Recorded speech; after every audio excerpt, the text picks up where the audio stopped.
I'm Aloan Kale, 32 years old, and I help run Kale Fashion supply chain. I make sure all the stores have what they need, that the clothes get shipped on time, and that our customers are happy. I have worked very hard for this company, even though my sister is the CEO. Before I continue, don't forget to subscribe and join the awesome community. Drop a comment below to tell me where you're watching from and what you think of the story. At our year-end party in Linsdale, 150 employees were there, all watching. My sister, Seraphine, went up to the microphone. She wanted me to say sorry to my boyfriend, Kalen, the sales director, because she didn't like that I had told the truth about his campaign. His online sale had almost caused us to lose our biggest clients. I was right to point that out, but she wanted me to apologize. I refused. My sister's eyes narrowed and she said very loudly, "You're suspended until you do." My parents, Varela and Tavian Kale, were standing next to her. They smiled, but it was a mean smile. "Know your place," they said together. The room erupted in laughter and my sister's friends cheered. I felt my stomach twist, but I stayed calm. Everyone's eyes were on me, waiting for me to cry or give up. I looked straight at my sister and said, "Juk thigh." My voice was steady. Then I turned and walked out the door. People whispered as I walked past, but I didn't look back. My sister thought she had won by embarrassing me. My parents thought I would come crawling back. They were wrong. I had built the system that kept this company alive, and I wasn't finished. Something big was coming, something they would never see. If you've ever been betrayed by your own family, you know how much it hurts. Share your story in the comments. Have you ever had a family turn against you? Hit like if you're with me. Stick around. This is just the beginning. 5 years ago, I poured my heart into building Kale Fashions from just one small store. I'm Aloan Kale, and when I was 27, I had a big dream to make a family business that could compete in Linsdale's tough retail world. My sister, Seraphine Kale, was 4 years older than me and became CEO. She was very strong and ambitious. Her drive could help the company, but it could also hurt people who didn't flatter her.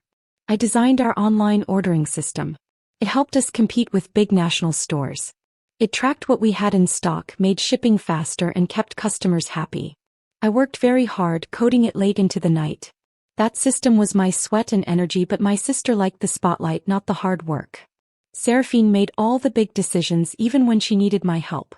Our parents, Varela and Tavian Kale, gave money but only cheered for my sister's deals, not my reports. At first I didn't mind. I thought we were a team. Then Seraphine hired her boyfriend, Kalen Reese, as sales director. He looked nice and charming, but he didn't really know how to run sales. I tried to trust him at first because he was family, but problems started to happen. Seraphine started ignoring me in meetings. Kalen would suggest ideas that ignored my system and then act like they were his. My parents loved him and started questioning me. My assistant, Syra Lynn, had been with me since the very first store. She was smart, careful, and noticed things I missed. She warned me about Kalen early on, but I didn't want to believe her. I kept working hard on the system, making sure everything ran smoothly. But my sister's choices and Kalen's influence were pushing me aside. When Seraphine gave Kalen my supply chain project, I felt sick. I had spent years making sure every dress reached customers on time. I shared it with her, hoping we could work together, but she gave it to him like a trophy. Kalen strutted into the boardroom and presented my plan as if it were his. "I made this system," he said, smiling. "Every slide, every calculation, every word was mine." My sister clapped first. Mom and Dad followed. The board liked it. I sat frozen. I said calmly, "Those are my strategies. I designed every step." Kalen tried to lie, saying I helped just a little. Seraphine said, "It's not about credit, Aloan. It's about results." Mom scolded me for competing, not helping. Dad nodded. My voice was shut down. My role in the company was being erased. After the meeting, I walked in my office thinking about what had just happened. Syra came in, her face worried. "He wants more control," she whispered. Kalen wasn't just taking credit. He wanted to take over completely. I watched Kalen carefully. He would pitch big ideas in meetings using my system and never give me credit. Seraphine praised him. The board liked him. Mom and Dad pushed me to act more like him. But I had built the foundation. I knew what was really happening. I checked Kalen's work and found mistakes. He messed up warehouse schedules, understaffed some places, and delayed deliveries. I sent a report to Seraphine showing his errors. She replied shortly, He's handling it. No discussion. Mom and Dad still trusted her blindly. I confronted Seraphine in her office. These are Kaylin's mistakes, I said, showing numbers. She barely looked at me. Stop undermining him. We're a family. Act like it. She was protecting him. That night I couldn't sleep. I realized Kaylin's charm was just a mask. He wanted power. Seraphine was helping him. My family was siding with her, leaving me out. Zaira said again, he's not stopping. Protect what's yours. I understood. Kaylin wasn't a teammate. He was a threat. He was trying to take everything I had built. Seraphine's trust in him made her my enemy too. I wasn't just fighting for credit. I was fighting for my place in Kale Fashions. Kaylin's big online campaign was a disaster waiting to happen. He promised it would make Kale Fashions the best in Linsdale. My sister believed him even though I warned them it wouldn't work. I checked the numbers. He didn't care about warehouse limits or delivery times. Seraphine ignored me, trusting her boyfriend completely. The campaign started with ads everywhere. Billboards, online videos, social media posts. It looked exciting. Everyone thought we would get huge sales. But I knew the truth. The system I made had limits. We couldn't ship that many orders that fast. Some stores didn't have enough stock. Our warehouses weren't ready. Kaylin didn't care. He wanted glory, not hard work. I stayed up late every night trying to fix the problems. I contacted warehouses to rearrange schedules, double-checked orders, and made sure customers got their items. Zaira stayed with me helping. She said, "Don't let him ruin this, Eloan. We can save it." Her loyalty gave me strength. Meanwhile, my sister kept praising Kaylin. "Look at his results," she said in meetings. "He's our star." Mom and Dad nodded and smiled. I kept quiet, but inside I was furious. They were ignoring the person who built everything. The person who kept the company alive. I decided I couldn't stay quiet anymore. I started documenting everything. Every mistake Kaylin made. Every delay. Every customer complaint. Every delivery problem. I made charts, reports, and notes. I wanted the board to see the truth, but I had to be careful. Kaylin and my sister were watching. The board meetings became tense. Kaylin would speak first, showing slides that looked perfect on the surface. But I had the real numbers. When it was my turn, I explained clearly what was happening. "These are the delays in shipping. These are the mistakes in the warehouse," I said. The board looked shocked. Some of them were confused because Kaylin had hidden the problems. I showed them my data. Slowly, some people started listening. They could see that Kaylin's ideas were not working. My sister's face got red with anger, but she couldn't ignore the numbers. Mom and Dad looked uncomfortable. I realized they hadn't understood the work behind the scenes before. Now they could see it. Even with my evidence, Kaylin tried to take credit for fixes I made. He said, "I helped solve these problems," when really I had worked all night to correct them. I didn't argue. I let my report speak for me. The truth was clear. My hard work could not be erased. Meanwhile, customers started complaining online about late deliveries. Some stores ran out of popular items. Emails from unhappy clients piled up. I sent summaries to the board and my parents. They started asking questions. "Why are deliveries late? Why didn't we have stock?" they asked Seraphine. She tried to defend Kaylin, but the evidence was too strong. I had to remind myself, I was not just fighting for recognition. I was fighting to protect Kale Fashions from failure. Kaylin's recklessness could have destroyed years of hard work. I couldn't let that happen. Zaira stayed by my side. She said, "You've done everything right.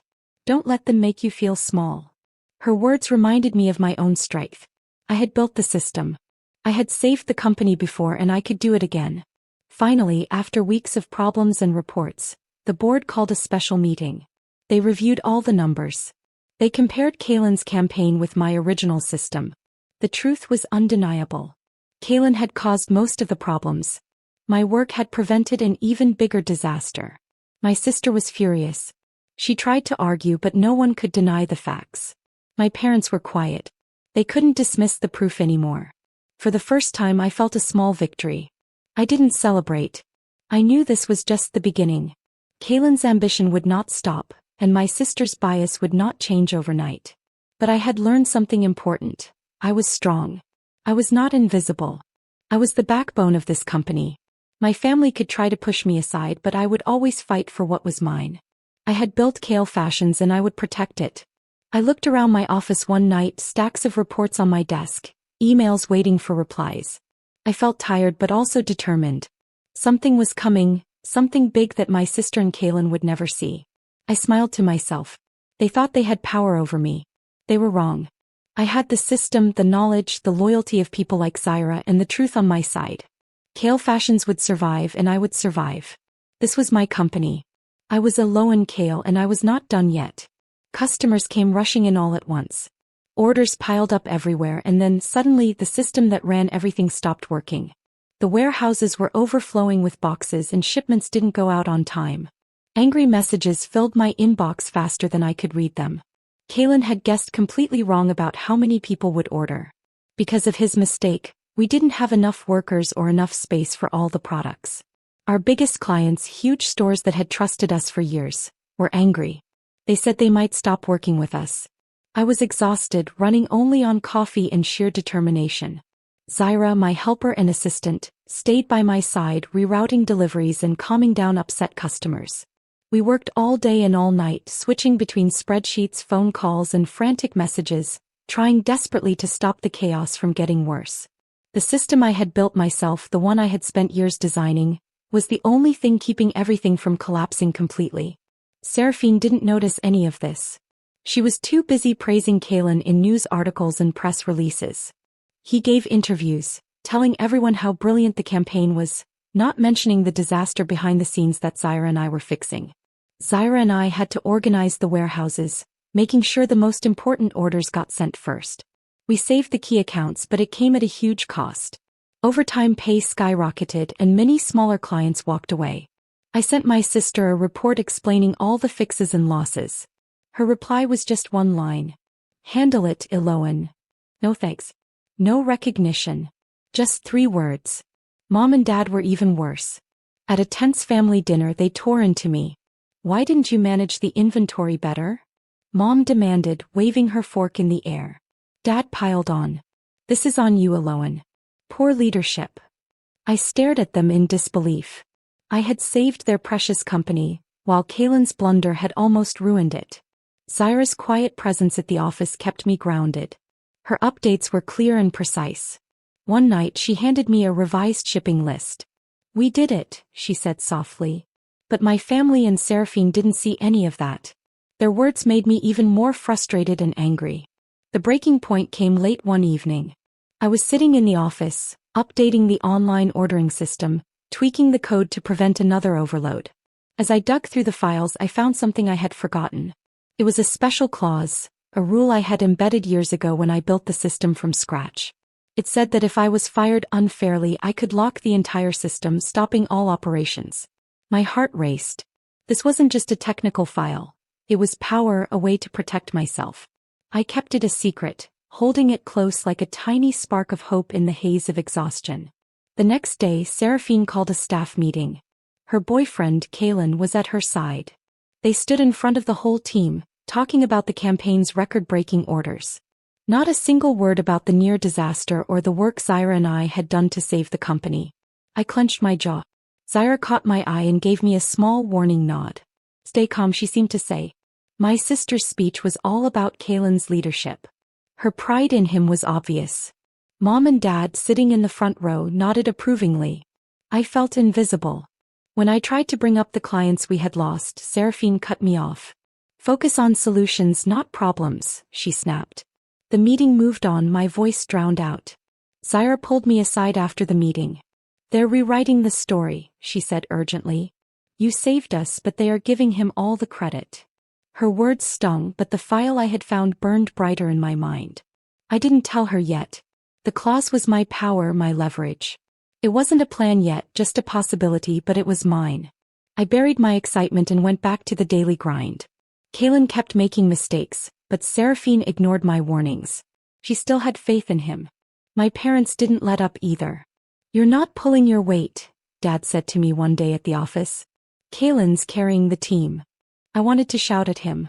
I wanted to say that Kaylin's mistakes had almost sunk the company and I had saved it. But I stayed silent.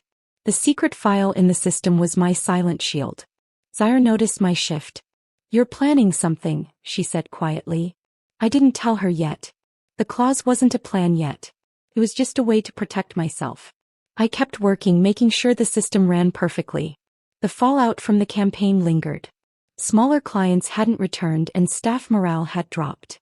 I handled complaints, promising better processes. Zaira and I streamlined operations, cutting losses wherever we could. Seraphine didn't care. She was busy planning the year-end party, celebrating Kaylin's next big moment. My parents, dazzled by Seraphine's confidence, pushed me to support the family, even though I had already carried them through the storm. The file stayed in my mind, a quiet promise. I wasn't just saving Kale Fashions, I was preparing to protect myself. The year-end party came, held in the Kale Fashions Linsdale ballroom.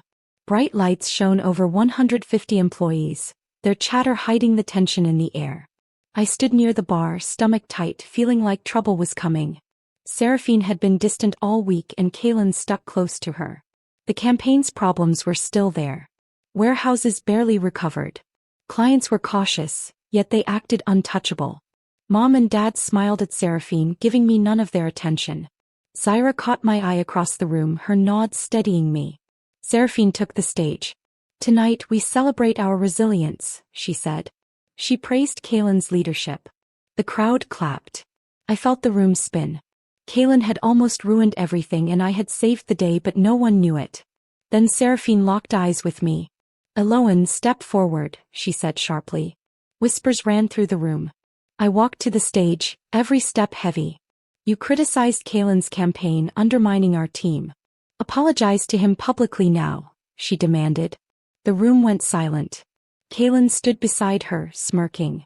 I stared at them in disbelief. "Apologize. His mistakes overloaded warehouses, cost clients and nearly sank us." "I fixed it." Gasps rippled through the crowd. Seraphine's face reddened. "You're out of line. Say sorry or you're done," she snapped. I didn't move. I didn't blink. "I won't," I said firmly. Seraphine's eyes blazed. "You're suspended immediately," she said, her words cutting through the room. Mom and Dad laughed coldly. "Know your place," they said in unison. Some employees cheered. Others whispered nervously. Kaylin's smirk widened. I felt their scorn, but I wasn't broken. I said quietly, "Juk thigh." The phrase hung in the air like a promise they didn't understand. I turned and walked off the stage. The crowd parted and their laughter followed me, but my head stayed high. I had built the system that kept Kale Fashions alive. I held the key. The confidentiality agreement buried in my code was my leverage. Seraphine thought she had won, but she had just lit the fuse. Outside, the night air hit me sharp and cold. I pulled out my phone and texted Zaira. "Meet me tomorrow. We need to talk." Her reply came instantly, "I'm with you." Her loyalty was my anchor. Her trust was a lifeline. I didn't tell her my plan yet. The clause I had found could lock the entire system, stopping operations if I was fired unfairly. It wasn't revenge, it was justice. Seraphine's power, Kaylin's mistakes, and my parents' betrayal had pushed me too far. The system would crumble without me and they would learn it soon. Back inside, the party went on, oblivious to the storm brewing. My sister's public humiliation was meant to break me, but it only sharpened my resolve. Mom and Dad's words, "Know your place," echoed in my mind, fueling my fire. They saw me as expendable, a cog in the family empire. But I was the foundation. I'd prove it. Zaira's role was crucial now. Her access to the system's back end made her my only ally. I trusted her to keep my secret while we prepared. The clause wasn't just a technicality, it was my way out. I had embedded it years ago, a safeguard against betrayal. Now it was my weapon. Seraphine's snap decision to suspend me had played right into my hands. Wrongful termination. She had handed me the trigger. I wouldn't act recklessly. I needed Zaira's help to make sure everything was done perfectly. If the system collapsed, orders would freeze, clients would lose money and employees would panic. They would beg me to fix it. I would be ready with terms. Driving home, my mind raced. The party's laughter. Seraphine's fury. Kaylin's smug grin. They thought they had crushed me. They were wrong. I had spent years building Kale Fashions, putting my heart into every line of code, every delivery route. They had taken me for granted. Now I had the power to remind them. Zaira's message buzzed again. Tomorrow 8 a.m. usual spot. I smiled, feeling the first spark of hope in weeks. The fight wasn't over. It was just beginning. Sunrise brought chaos to Kale Fashions. Orders froze on every screen. The online system, the backbone of our Linsdale retail empire, was dead. The warehouses were silent. Deliveries were stalled. Customer complaints flooded the phones. Employees ran around, panic written on every face. I wasn't there. I was at home sipping coffee, watching updates from Zaira's laptop. She had met me at dawn and confirmed that the clause was active. The system was locked, exactly as I had planned. Oren Falco, our IT manager, was the first to notice the disaster. He ran into Seraphine's office, sweating and panicked. "The platform's down. I can't get in," he shouted. Seraphine turned to Kalen, expecting him to have answers. He fumbled, his charm useless against a technical blackout. "Try rebooting," he stammered, completely clueless. Oren shook his head. "It's not a glitch. It's locked. Someone with admin access did this." Seraphine's eyes narrowed, but she didn't say my name. Not yet. The office descended into chaos. Staff huddled around monitors, clicking, refreshing, hoping for a miracle. Orders piled up, millions in revenue at risk. Our biggest clients, already shaken by Kalen's failed campaign, threatened to leave. Mom and Dad stormed in, their usual confidence replaced by fury. "Fix this now." Mom shouted at Oren. He threw up his hands. "I don't have the keys," he said, exasperated. Dad turned on Seraphine. "You're the boss. Do something," he said, his voice loud and sharp. Seraphine shouted back, blaming Kalen for everything that had gone wrong. They were usually a team working together smoothly, but now they were yelling at each other. It was strange to hear them fight like this. I quietly watched, knowing something important was happening. Zaira, my assistant and friend, texted me from a quiet corner of the office. "They're losing it. No one suspects you yet," her message said. I smiled to myself. I felt strong inside. I had prepared for this moment a long time ago. The special rule I had added to the company's system years ago was now working perfectly.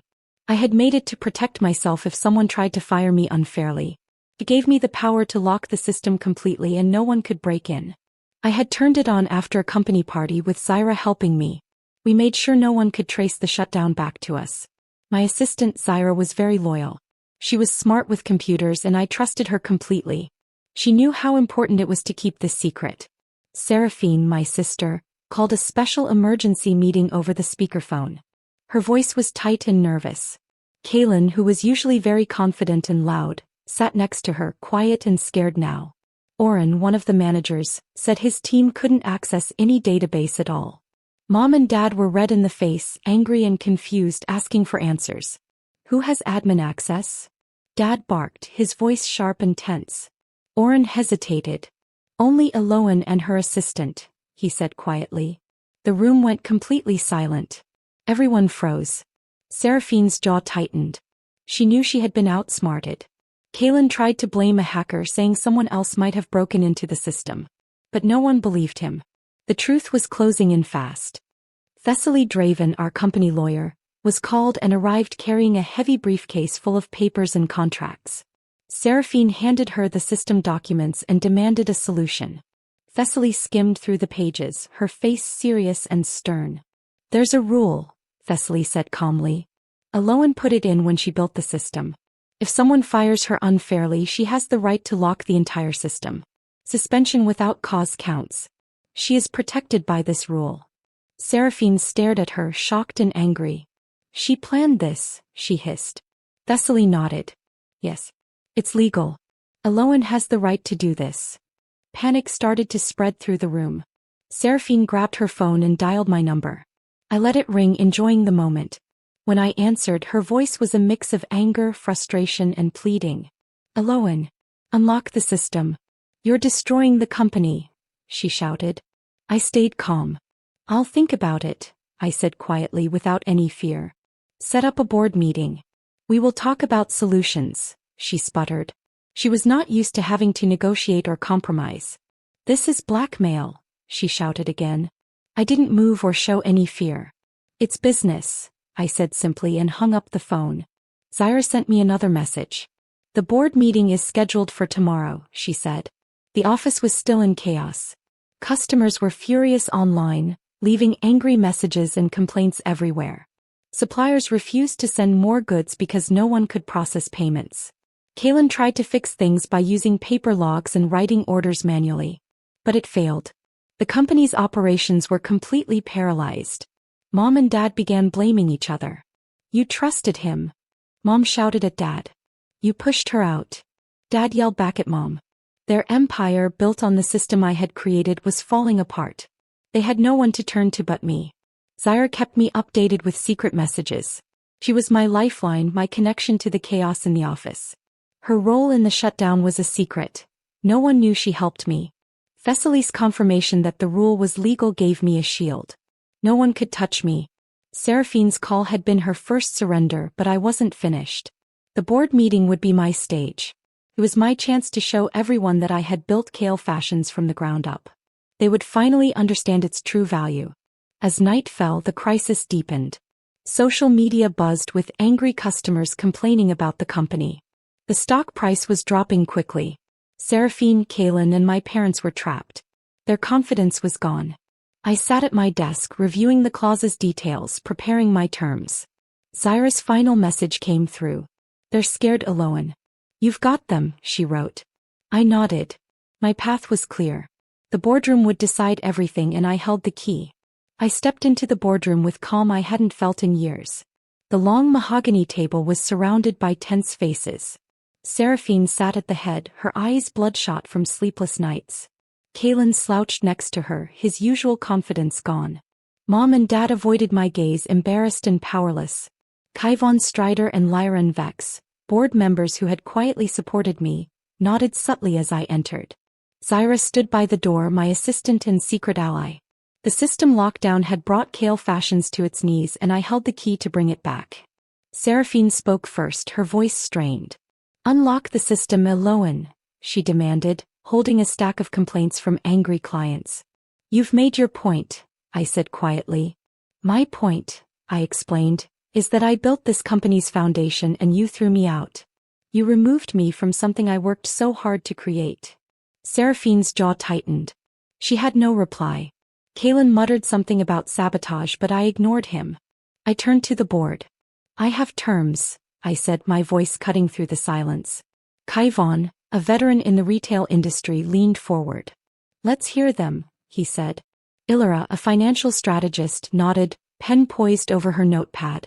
They had grown frustrated with Seraphine's favoritism and Kaylin's failures, and they had been quietly supporting me for weeks.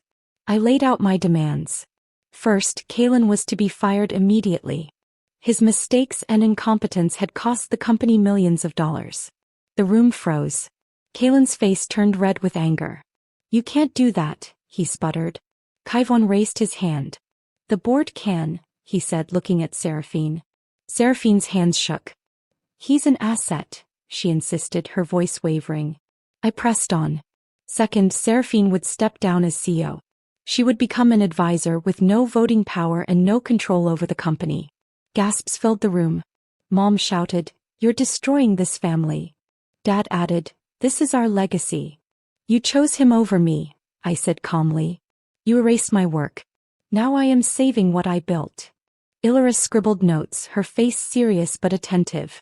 Kaylin tried to interrupt, desperate to argue, but I slid a folder across the table. Your campaign lost us key clients, I said, pointing to Zyra's charts showing client cancellations and staff problems over time. You stole my plans, failed to execute them properly, and took the credit for my work. Kyvon looked over the folder, his brow furrowing. Illyra's pen stopped moving. Seraphine's face crumpled. Her defense of Kaylin was collapsing under the weight of the evidence. Thessaly Draven entered the room with the confidentiality clause in hand. Eloan's lockout is legal, she said firmly. Wrongful suspension triggered it. The board can either reinstate her or face ongoing losses. Seraphine's eyes darted to Mom and Dad, seeking support. They were silent, their earlier bravado gone. Kyvon spoke, his voice firm. We've reviewed the finances. The company is losing money fast. Eloan's system is irreplaceable. Illyra nodded. Her terms are fair given the mismanagement. The vote was swift. Kaivan and Illyra raised their hands for my demands. Kalen was fired. Thessaly handed him the termination letter. He stormed out, his face a mix of rage and humiliation, slamming the door behind him. Seraphine sank into her chair, tears streaming down her face. "You've ruined everything," she whispered. I felt no pity. She had chosen Kalen over me and the company I built. Mom and Dad sat powerless. "How could you?" Mom choked. "You told me to know my place," I said firmly, my voice steady. Dad looked away, silent, admitting defeat. The board moved to my final demand: control of Kale Fashions. Kaivan proposed a new management team with me overseeing the transition. "You've proven your value," he said. Illyra agreed. "The company needs stability." I accepted, but with one condition: I would step back once the new team was in place. The system was unlocked within hours. Orders started flowing again. I appointed Zyra to lead the interim tech team. Her loyalty and skill were rewarded. The board approved a new CEO, an experienced outsider.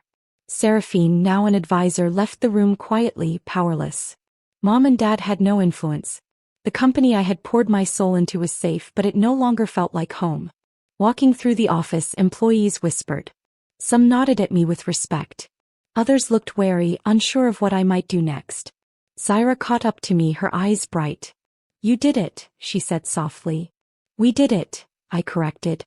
The victory was mine, but it felt hollow. I had reclaimed my worth but lost my family. I prepared to leave Kale Fashions completely. My future was mine to shape, free from their shadow. Walking away from my family was the hardest choice I had ever made. After the boardroom showdown, I cut all ties with Seraphine, Mom and Dad. No calls, no apologies, no reconciliation. Their betrayal and years of ignoring me left deep scars. I left Kale Fashions in the hands of the new management. My future lay elsewhere. I partnered with Rhett Solon, a smart and experienced entrepreneur I had met through work contacts. Together we launched Luxe Thread, a high-end fashion brand. In 3 months, we had a sleek office, a small but talented team, and our first collection. Our bold, sustainable, and unique designs drew attention. Clients from Kale Fashions came to us. Rhett handled investors while I led operations. My system-building skills were sharper than ever. Luxe Thread was not just a company. It was my redemption. Healing took time. My family's rejection hurt, but I found comfort in Cairo Lysander, a close friend. His quiet humor and late-night talks helped me find joy again. We explored the desert trails near Linsdale, dreaming of a life free from past pain. Cairo never pushed me, but his belief in me gave me hope. Happiness was fragile but real. I wasn't just surviving. I was rebuilding myself piece by piece. Seraphine's fall was obvious. As an advisor at Kale Fashions, she had no power. People ignored her. Her loyalty to Kalen had destroyed her credibility. The industry noticed. Kalen's reputation also crumbled. No company in Linsdale would hire him. He became a warning story of ambition without skill. Mom and Dad retreated into quiet, lonely lives. Their empire ran without them. Zyra told me they sent letters asking for forgiveness, but I left them unopened.